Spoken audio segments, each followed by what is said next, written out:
Fico muito feliz em te receber na nossa jornada da depressão à saúde. Aqui o meu objetivo é te oferecer saúde afetiva e emocional, te orientando a respeito do que envolve o quadro depressivo e de como você pode se tratar para sair dele. Você sabe se o que você sente é tristeza, se é luto ou se é depressão?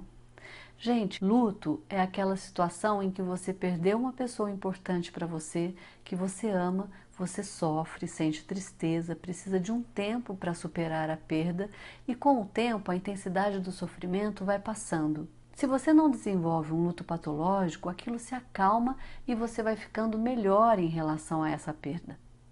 A tristeza é um sofrimento passageiro também. Já a depressão é um excesso de tristeza, excesso de luto duradouro que parece não ter fim para quem sente. É um sentimento que parece maior do que poderíamos aguentar. A depressão se manifesta de forma diferenciada em crianças, jovens e adultos.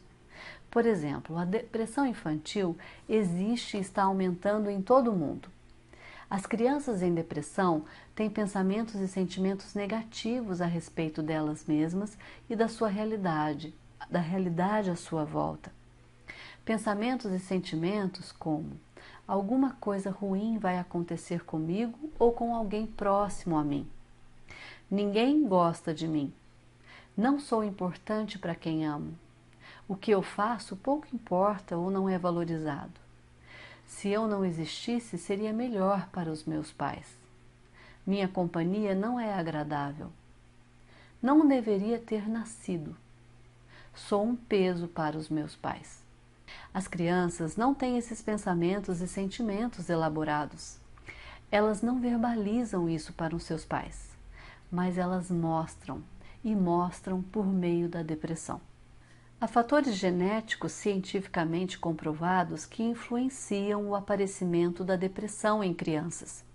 Por exemplo, quando há episódios de depressão na família, principalmente se forem seus pais, isso aumenta consideravelmente a predisposição da criança a desenvolver um quadro depressivo. Mas ainda são os fatores ambientais os maiores responsáveis pela doença. Crianças que sofrem traumas emocionais, com sentimentos de desamparo, com pais pouco ou nada afetivos com elas, correm grande risco de desenvolverem o transtorno depressivo. Assim como crianças que foram violentadas ou passaram por perdas significativas muito cedo também.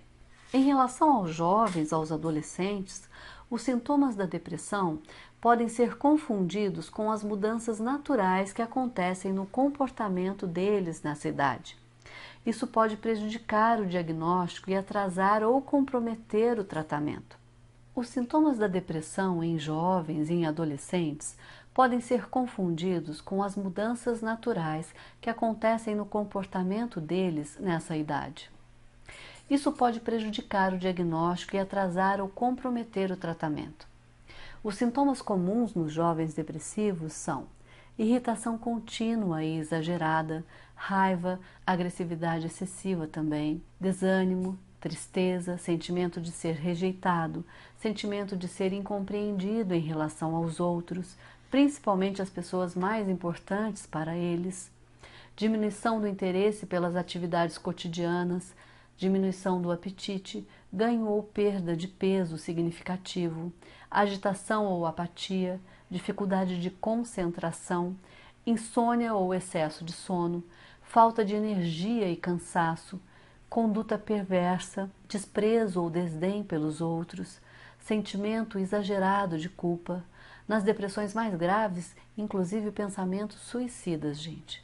Isolamento excessivo. Se houver o aparecimento de 2 ou mais sintomas nessa lista de referência por um período que ultrapasse 1 mês, é aconselhável procurar um psicólogo. Agora, como é que a família pode ajudar quem está com depressão? A depressão de um membro no ambiente familiar sempre deve ser entendida e cuidada dentro do contexto em que essa pessoa vive. Nós nos constituímos no ambiente em que vivemos, por meio das relações que estabelecemos, principalmente com as pessoas que mais amamos e que são mais significativas para nós. Por mais difícil que possa ser para nós pais e mães, Precisamos saber que tudo o que acontece com os nossos filhos implica diretamente o pai, a mãe e ou os cuidadores, de maneira que não existe um filho depressivo em relações familiares saudáveis. Se você, seu filho ou outro parente que também constitui sua família não estão bem afetivamente, portanto adoeceram, saiba que o tratamento precisará ser para a pessoa que manifesta o sintoma e também para todo o ambiente familiar. Muitas vezes falhamos sem nos dar conta, tendo sempre a intenção de acertar. Isso porque mães e pais também trazem para suas famílias atuais, com seus filhos, memórias impressas de suas histórias de vida. Podemos falhar pelo investimento afetivo inadequado ou pela falta de afeto. É importante que a gente perceba como um sintoma está diretamente ligado com o outro sintoma, formando um circuito que se retroalimenta.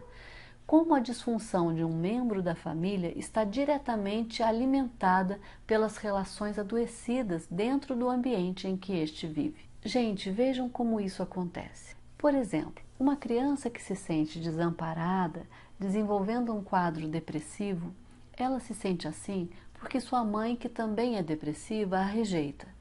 E sua mãe a rejeita porque também foi rejeitada. Assim a criança terá que ser cuidada, claro, mas a mãe da criança também. A depressão pode estar relacionada a falhas ambientais, a falhas no ambiente em que você vive, ao abandono, ao desamparo, a perdas significativas, a violência. Quero que você se sinta em paz nesse nosso percurso e que eu realmente possa ajudar você ou alguém próximo a você a sair dessa. Eu vou oferecer um horário à família e um horário ao paciente para uma orientação comigo via Skype.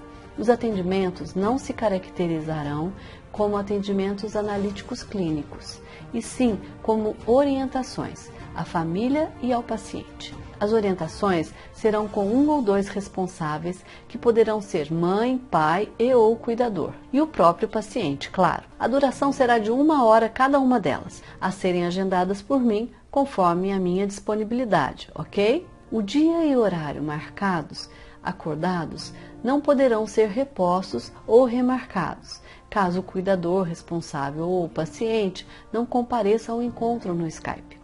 As orientações seguem a premissa e o pressuposto ético do sigilo e do anonimato. Com esses encontros via Skype, eu terei a condição de orientar a sua história de maneira muito mais próxima, pessoal e familiar, porque poderei fazer uma escuta atenta do que você está passando e cuidar do que você está sentindo. Esse é o meu propósito.